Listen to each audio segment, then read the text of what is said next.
Property విషయంలో confusion గా ఉన్నారా? గేటెడ్ కమ్యూనిటీలో ఫ్లాట్ తీసుకోవాలా లేదా విల్లా తీసుకోవాలా? మన పిల్లల భవిష్యత్ కోసం ఓపెన్ ఫ్లాట్ తీసుకోవాలా? మన హైదరాబాద్ లో ఏ లొకేషన్ లో కొంటే మంచి అప్రిసియేషన్ వస్తుంది? మరి నమ్మకమైన ప్రాపర్టీ కొనాలంటే నమ్మకమైన గైడ్ కావాలి కదా. ప్రాపర్టీ అడ్వైజర్ కోసం సంప్రదించండి వరాహస్వామి ప్రాపర్టీ గూగులర్. కాంటాక్ట్ 7207218485.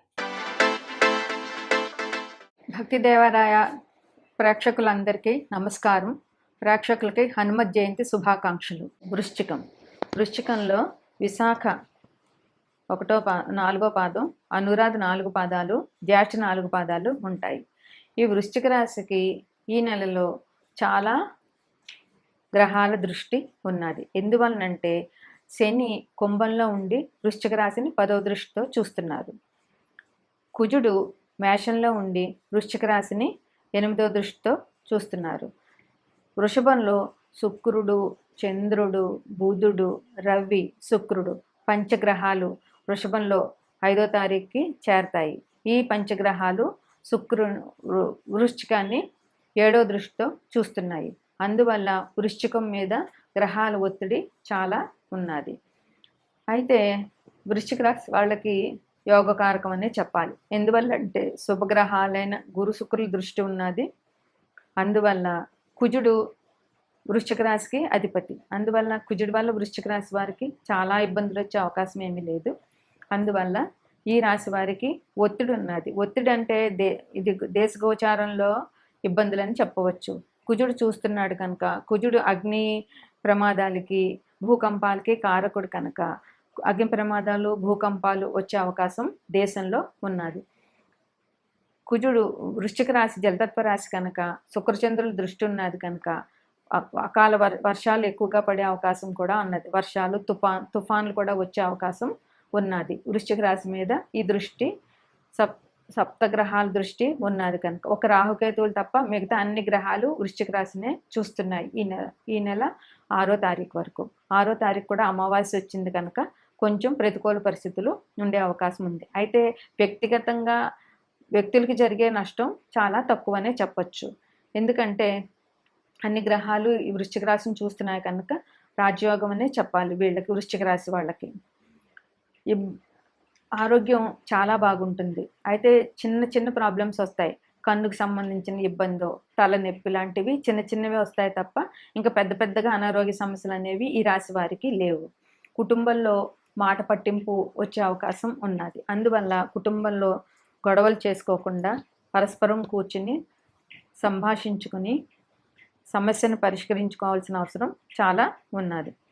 ఉద్యోగంలో ఇబ్బందులు జరగవచ్చు. ముందు ఇబ్బందులు వచ్చినా కానీ తర్వాత ఇబ్బందులు అధిగమించి లాభాలు పొందుతారు. అయితే ముందు కొంచెం కష్టం ఉంటుంది, తర్వాత లాభం ఉంటుంది. స్పెక్యులేషన్ అయితే ఈ రాశి వాళ్ళకి అసలు వద్దనే చెప్పాలి. ధైర్యం చాలా అవసరం. అయితే ఈ రాశిలో వాళ్ళకి కొంచెం అపనిందలు వచ్చే అవకాశాలు ఉన్నాయి. వీరు కల్మషం లేని వ్యక్తులుగా ఉంటారు. కానీ వీరు మాట్లాడిన మాటల్ని ఎదుటి వాళ్ళు వక్రించి ఆలోచించడం వల్ల, వక్రించి అర్థం చేసుకోవడం వల్ల వీళ్ళని అపార్థం చేసుకునే అవకాశాలు ఉన్నాయి. అందువల్ల వీరు అనవసరమైన సంభాషణలు చేయకుండా మౌనం వహించడం చాలా మంచిది. ఈ రాశి వారికి మంచైనా చెడైనా కూడా మౌనం వహించడం చాలా అవసరం. వ్యాపారంలో అయినా సరే ముందు బాధలు నష్టాలు వస్తాయి, తర్వాత లాభాలు వస్తాయి. ముందు కష్టం వస్తుంది, తర్వాత దుఃఖం వస్తుంది. గురుబలం బాగుంది వీరికి, కానీ శని అర్ధాశ్రమ శని ఉన్నది కనుక శని వల్ల వచ్చే ఇబ్బందులు కొంచెం వీరికి ఎక్కువగా ఉన్నాయి. అందువల్లే ముందు ఇబ్బందులు పడతారు, తర్వాత ఆ ఇబ్బందుల్ని అధిగమిస్తారు. అందువల్ల ఆధ్యాత్మికంగా శనికి పరిహారాలు చేయడం చాలా అవసరం. ప్రతి శనివారం హనుమంతుడి ఆలయంలో 41 ప్రదక్షిణాలు చేయడం, హనుమాన్ చాలీసా చదువుకోవడం, ఓం శ్రీ హనుమతే నమః అనే నామాన్ని కనీసం రోజుకి 21 సార్లు జపం చేయడం చాలా అవసరం. ప్రతి శనివారం హనుమంతుని ఆలయ సందర్శనం తప్పనిసరిగా చేస్తే వీరికి కలిసి వస్తుంది. కుటుంబంలో మాట పట్టింపులు రాకుండా కుటుంబ సభ్యులతోటి మౌనంగా ఉండి వారి సమస్యలు విని పరిష్కరించడం కుటుంబ పెద్దలకి చాలా అవసరం. వారి మాట వినకపోతే మాట పట్టింపులు పెరిగిపోయి కుటుంబంలో కలహాలు వచ్చే అవకాశాలు చాలా ఉన్నాయి. వీరికి అనుకూల తేదీలు 3, 5, 12, 15, 20, 24. ప్రతికూల తేదీలు 8, 10, 17, 22, 26, 29. అనుకూల తేదీల్లో మంచి పనులు మొదలుపెట్టి దైవ కార్యాలు చేయడం వల్ల ఇబ్బందులన్నీ సమసిపోతాయి. ప్రతికూల తేదీల్లో కొత్త పనులు ఏమి మొదలు పెట్టకుండా మౌనంగా ఉంటే చాలా మంచిది. Hi, my name is Gautam and I actually stay in Markajgir itself. Like, I had this back pain. It's been 1.5 years. I have tried many treatments like chiropathy, oil massage, physiotherapy especially, but it didn't work out as much like what I expected. I strongly suggest homeopathy because నేను personally allopathy చాలా suffer అయినా. And I definitely do not recommend allopathy. You people can carry on with the homeopathy. Area Malkajgiri and doctor name is like Nageswara Rao and the clinic name is Neocare Homeopathy. మిథునంలో మృగశిర 2 పాదాలు, ఆరుద్ర 4 పాదాలు, పునర్వసు 3 పాదాలు ఉంటాయి. మిథున రాశి వారికి ఈ నెల కొద్దిగా అనుకూలం కాదనే చెప్పాలి. 15 తర్వాత బుధుడు మిథున రాశిలోకి ప్రవేశిస్తాడు.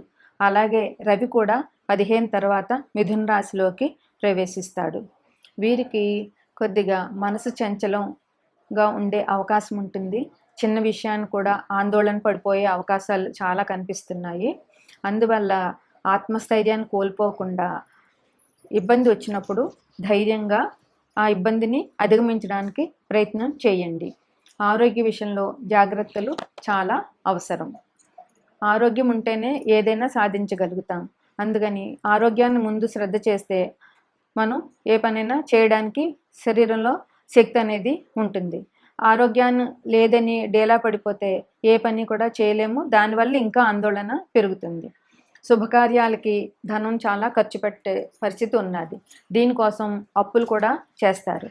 అందువల్ల అప్పుల పాలు అవ్వకుండా ఎంతవరకు అవసరమో అంతవరకే ఖర్చు పెట్టడం, ఆలోచించి ఖర్చు పెట్టడం అన్నది మిథున రాశి వాళ్ళకి చాలా అవసరం. మనశ్శాంచల ఆందోళన ఉందని చెప్పాను కదా, దానికోసం ధైర్యం తెచ్చుకోవాలి. ధైర్యంగా పరిస్థితుల్ని ఎదుర్కోవాలి. కుటుంబంలో కూడా ఇబ్బందులు ఉండే అవకాశం ఉన్నది.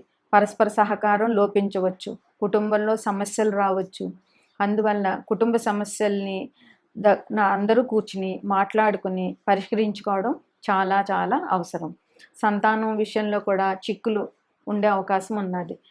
పిల్లలు సరిగా చదవకపోవడం, ఒకవేళ చదివిన ఎగ్జామ్స్ సరిగా రాయలేకపోవడం, ర్యాంకులు రాకపోవడం, ఇట్లాంటి సమస్యలు చాలా ఉండొచ్చు. ఆరోగ్య విషయంలో కూడా పిల్లల ఆరోగ్య విషయంలో కూడా చాలా జాగ్రత్తగా ఉండాలి. స్పెక్యులేషను కలిసి రాదనే చెప్పాలి ఈ నెలలో.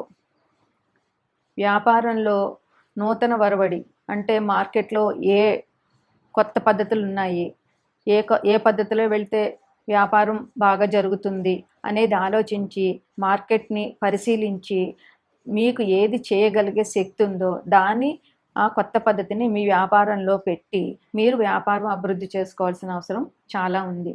ఉద్యోగ విషయంలో కూడా జాగ్రత్తగా ఉండాల్సిన అవసరం ఉంది. బాసులతోటి కానీ సహోద్యోగులతో కానీ ఇబ్బందులు వచ్చే అవకాశాలు ఉన్నాయి. అందువల్ల ఉద్యోగ విషయంలో జాగ్రత్తగా ఉండండి. వాతావరణంలో మార్పులు జరుగుతున్నాయి కదా, ఎండలు ముదురు, ఇప్పుడు ఇంకా కొన్ని రోజులు ఎండలు ఎక్కువగానే ఉంటాయి.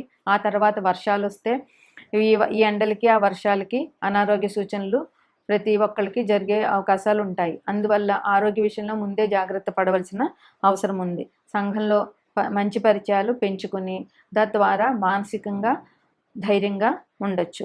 ఆధ్యాత్మికంగా ఎక్కువగా గడిపారంటే ఈ ఆందోళన చాలా వరకు తగ్గుతుంది. ఆహార విషయంలో కూడా చాలా జాగ్రత్తగా ఉండాలి. ఆరోగ్యాన్ని చేటు చేసే ఏవి కూడా తీసుకోకుండా ఆరోగ్యం కాపాడుకోవాలి. శ్రీశైలంలో శివుని దర్శనం చేసుకోవడం ఈ రాశి వారికి చాలా అవసరం. సోమవారం దగ్గరలో ఉన్న శివాలయానికి వెళ్ళి రుద్రాభిషేకం చేయించితే అన్ని సమస్యలు తీరిపోతాయి. వీళ్ళకి అనుకూలమైన తేదీలు 1, 3, 8, 12, 20, 22, 29. ఈ అనుకూలమైన తేదీల్లో కొత్త పనులు మొదలు పెట్టడం, లేదా ఈ రుద్రాభిషేకాలు చేయించడం, దైవ కార్యాలు చేయడం ఇట్లాంటివి చేస్తే మనకి దైవ సహకారం కూడా ఉంటుంది. ప్రతికూల తేదీలు 5, 10, 15, 17, 24, 26. ఈ ప్రతికూల తేదీల్లో కొత్త పనులు కానీ కొత్త వ్యాపారాలు కానీ మొదలు పెట్టకుండా ఉండడం చాలా మంచిది.